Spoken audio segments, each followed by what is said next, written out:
ఈ వీడియో ద్వారా కొబ్బరి చట్నీ ఎలా ప్రిపేర్ చేయాలో చూద్దాము. ముందుగా కావలసిన పదార్థాలు: అల్లం ముక్కలు 2 టేబుల్ స్పూన్స్, పచ్చిమిర్చి 4, కొబ్బరి ముక్కలు 1 cup, salt 1/2 tablespoon, oil 1 tablespoon, పోపు గింజలు 1 టేబుల్ స్పూన్, కరివేపాకు కొంచెం, లెమన్ జ్యూస్ 3 టేబుల్ స్పూన్. ఇప్పుడు ఎలా తయారు చేయాలో చూద్దాము. ముందుగా మిక్సీ జార్లో అల్లం ముక్కలు, పచ్చిమిర్చి, కొబ్బరి ముక్కలు, సాల్ట్ వేసి గ్రైండ్ చేసుకొని ఈ పేస్ట్ని ఒక బౌల్లోకి తీసుకోండి. తర్వాత స్టవ్ వెలిగించి బాండీ పెట్టి ఆయిల్ వేయండి.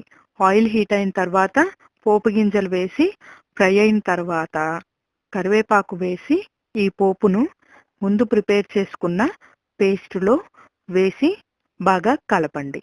తర్వాత లెమన్ జ్యూస్ కూడా వేసి బాగా కలపండి. కొబ్బరి చట్నీ రెడీ అవుతుంది. ఈ చట్నీని ఇడ్లీతో కానీ, దోశతో కానీ, వడతో కానీ సర్వ్ చేసుకోండి. మా మరిన్ని వీడియోల కోసం మా ఛానల్ని సబ్స్క్రైబ్ చేసుకోండి. Thanks for watching this video.